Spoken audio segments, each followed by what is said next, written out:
মৌসুমীর সংসারে সবাইকে জানাই স্বাগত। শুভ সকালের অনেক শুভেচ্ছা, অনেক ভালোবাসা। আশা করি আপনারা সবাই ভালো আছেন। পুরো ভিডিও দেখার অনুরোধ রইল সবার কাছেই। ভালো লাগলে একটা লাইক, কমেন্ট আর একটা শেয়ার করে দেবেন। আমার ইউটিউব চ্যানেল মৌসুমীর সংসার যারা সাবস্ক্রাইব করে দিয়েছেন তাদেরকে অনেক ভালোবাসা। যারা এখনও করেননি প্লিজ প্লিজ প্লিজ সাবস্ক্রাইব করে দেবেন।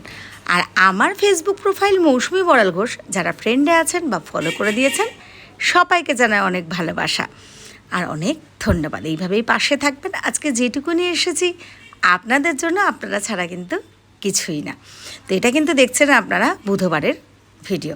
সকালবেলায় উঠে গেছি, উঠে কাজবাজ করে নিচ্ছি। দেখেছেন চা খাওয়ার জিনিস গুছিয়ে নিয়েছি, টুকটাক রান্নারও জিনিস গুছিয়ে নিয়েছি। আর সবসময় ক্যামেরা করতে পারি না বলে ওদিকে বাসি কাজ, বাসন মেজে সব পরিষ্কার করেও কিন্তু টুকটাক ধোয়াধাই করে একেবারে ঘরে এসে গেছি।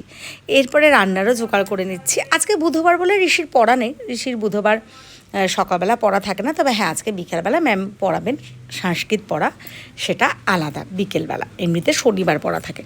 তো আমি একেবারে তাড়াতাড়ি করে না ডিম আর আলু একটু সেদ্ধ করে দিচ্ছি। কাজ করতে করতে অনেকটা বেলা হয়ে গেছে। আর আজকে কিন্তু ঋষির স্কুলে মিটিং আছে। তো আজকে ঋষিকে স্কুলেও নিইনি, যেহেতু সেই আপনারা জানেন রাখির থেকে নাটকের জন্য টানা স্কুলে বা কোথাও না কোথাও বেরিয়েছি কোনো প্রোগ্রাম। তো ওই জন্য আজকে কিন্তু আর স্কুলে গেলাম না, তাড়াতাড়ি করে কাজবাজগুলো করে নিচ্ছি। ঋষিকে নিয়ে যাব না, কিন্তু আমাকে বেরোতে হবে। তো ওই জন্য আমি ভাত আর এইদিকে ডিম আলু সেদ্ধ দিয়ে দিয়েছি। সত্যি কথা ভেবেছিলাম একটু তাড়াতাড়ি পেঁয়াজ দিয়ে মিট মশলা দিয়ে মানে যেভাবে হোক একটু পাতলা করে ডিমের ঝোল করে নেব বা যেভাবে, আর ওর মধ্যে যদি লেবু পাতা দিয়ে দিই তাহলে ঋষি কিন্তু খুবই খুশি হয়। লেবু পাতা দিয়ে ডিমের কারি, ডিমের ঝোল আমি অনেকবার শেয়ার করেছি, জানি না আপনারা কেউ খেয়েছেন কি না।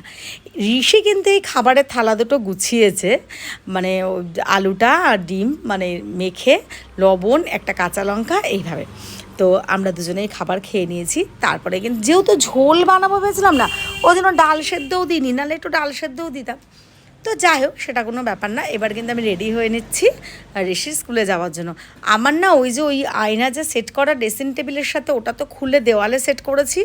আর এই যে আয়নাটা এই শোকেসটার সাথে, এটাতে না দেখালে ছাওয়া পড়ে, উল্টো দিকে দেখায় না। আমার বৌদির দোকান থেকে একটা ছোট আয়না কিনে রেখেছিলাম। এত আয়নাগুলো ভেঙে ফেলে ঋষি, না হয় আমি কোনো না কোনো কারণে এমনভাবে তুলে রেখেছি কোথায় ওটা গুছিয়ে। দেখেছেন, কথাটা মনে হয় শুনতে পেলেন না, যেহেতু একদম রাস্তার পাশে বাড়ি আমাদের, তো সারাক্ষণ গাড়ি যেতেই চান, আপনারা আওয়াজ পান।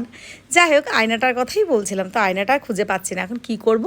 ফোনের ক্যামেরা দিয়ে ওইভাবেই একটু হালকা করে লিপস্টিক পরে নিলাম। আর ঋষির হাতে ফোন পেয়েছে, ওই জন্য কিন্তু ভিডিও করে বেড়াচ্ছে। দেখুন ওয়েদারটা কীরকম, মনে হচ্ছে বৃষ্টি হবে, মা কি করছে, সারা বিছানাটা, মানে এগুলো তো আমি স্কিপ করে দিয়েছি, কিন্তু যখন ভিডিওটা করছিল তখন কিন্তু এগুলো বলতে বলতেই করছিল। তো আমি ওর কথাটা আপনাদের সাথে শেয়ার করে নিলাম।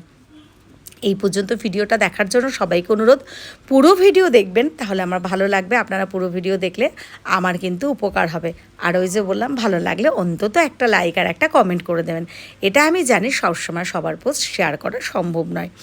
তো ওই যে অনেকেই কিন্তু আছেন যে সেটা ফেসবুক হোক বা ইউটিউব চ্যানেল মৌসুমীর সংসার হোক, সাবস্ক্রাইব করে দেননি, কিন্তু যেটুকুনি ভিউজ হয় বা লাইক করেন, কমেন্ট করেন, তাতে বুঝতে পারি। তো প্লিজ চ্যানেলটি সাবস্ক্রাইব করে দিয়ে পাশে থাকবেন। আমি স্কুলে গিয়ে মিটিং সেরে চলে এসেছি, এখন কিন্তু সন্ধ্যা। ঋষি কিন্তু পড়তে গেছে, তা আমি এই জন্য একটুখানি বেরোবো। আমার টুকটাক কিছু কেনাকাটির আছে। কেনাকাটির বলতে আজকে কোনো ওরকম উদ্দেশ্য নয়। হ্যাঁ, কালকে ফেসবুকে পোস্ট করেছিলাম, আমার এক বোন বলছে পুজোর কেনাকাটি, তো ওখানে আর উত্তর দেওয়া হয়নি। আমি লাভ রিয়েক্ট যে ছেড়ে দিয়েছি, এটা সবার উদ্দেশ্যেই বলছি। এই বাসন কোসন মেয়েদের কেনাকাটিটা কোনো পুজো পারপাস নয়, এইগুলো 12 মাসই হতে থাকে বা প্রয়োজন হলে হতে থাকে। হ্যাঁ, তার মধ্যে গেলে ভালো কিছু পেয়ে গেলে নিয়ে নিই, এটা আলাদা ব্যাপার। আর আজকে কিন্তু রীতিশা স্পেশাল কিছু জিনিস কেনা হয়েছে, যেমন ওই কৌটোগুলো, বক্সগুলো শুধু সাজার জিনিস কেনার উদ্দেশ্যেই, সাজার জিনিস রাখার জন্য। মানে আমি বৌদির থেকে জিনিসগুলো কিনে আনি বা যেখানটা যদি ভালো জিনিস পাই নিয়ে নিই। ওগুলো না প্লাস্টিকের মধ্যে রাখছিলাম করে, তো সব দলা পেকে যাচ্ছে, মাথার ফুলগুলো, ক্লিপগুলো সব একসাথে আটকে যাচ্ছে, লিপস্টিকের ঢাকনাটা খুলে যাচ্ছে, আবার অন্যটার সাথে সারা জায়গা নষ্ট হয়ে যাচ্ছে।